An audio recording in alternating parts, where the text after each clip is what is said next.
મને આજે ઊંઘ નહીં આવની, હું બહુ ટેન્શનમાં છું. શેનું ટેન્શન? કાલે મારો પ્રોગ્રેસ રિપોર્ટ કઢાવવાનો છે. ખબર નહીં બેડ માર્ક આવશે કે ગુડ માર્ક. એમાં ટેન્શન શું કરવાનું?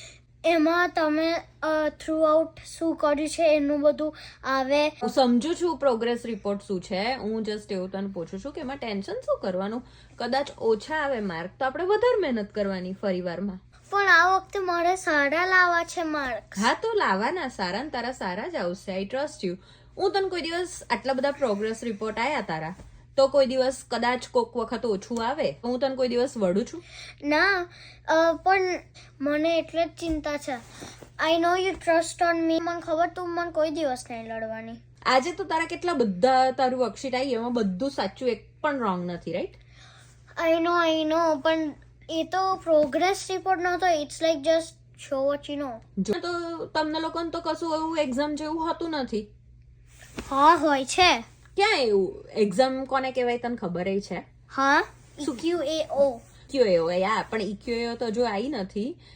એક્ઝામ કોને કહેવાય ખબર છે? ઇન્ડિયામાં છે ને 3 વાર એક્ઝામ થાય. First exam, second exam, final exam.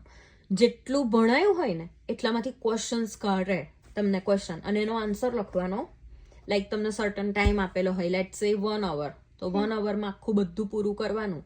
જો 1 અવર પતી ગયો અને તમારું રહી ગયું તો દેટ મીન્સ ગયું. શું? એ પછી ખોટું પડે, એના માર્ક્સ ના મળે અને એમાંથી તમને માર્ક આપે અને એમાંથી આઈધર તમને પાસ કરે કાં તો ફેલ કરે. અને જો તમે ફેલ થાવ તો શું થાય? તો ફરી રિપીટ કરવાનું એ વર્ષ. That's very disappointing. Not fair. No.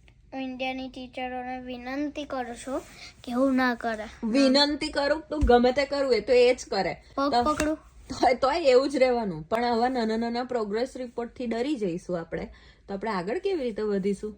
હજુ તો આ એક નાની લાઈક ભણવાની વાત છે. થોડી જેમ જેમ મોટી થઈશ એવું લેટ સે ફોર એક્ઝામ્પલ સ્વિમિંગમાં કોમ્પિટિશન્સ આવશે, તું કરાટે કરું એમાં કોમ્પિટિશન્સ આવશે, તો પછી ડરીએ ને તો આગળ ના વધાય. જેમાં ઓછું આવે લેટ સે ફોર એક્ઝામ્પલ કદાચ તો અને ઇંગ્લિશમાં ઓછું આવ્યું થોડુંક, તો આપણને ખબર પડે કે આપણે કયા સબ્જેક્ટમાં મહેનત કરવાની જરૂર છે, રાઈટ?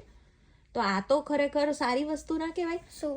તને પ્રોગ્રેસ રિપોર્ટ જ ના આપે તો તને ખબર જ ના પડે કે તું કયા સબ્જેક્ટમાં વીક છું. કે તારા બહુ જ સરસ પ્રોગ્રેસ રિપોર્ટ આવશે પણ કદાચ ઓછો આવશે તો મમ્મા અને પીહુ થઈને શું કરશે? વર્કિંગ ટુગેધર અને સ્માઇલ કરશે. હા, અને પછી સેકન્ડ પ્રોગ્રેસ રિપોર્ટમાં સારા માર્ક્સ આવશે. સારા માર્ક લાવીશું. પ્રોગ્રેસ રિપોર્ટ થી ડરવાનું નહીં. અને સાથે વર્ક ટુગેધર કરવાનો, સ્માઇલ કરવાનો. એક્ઝેક્ટલી.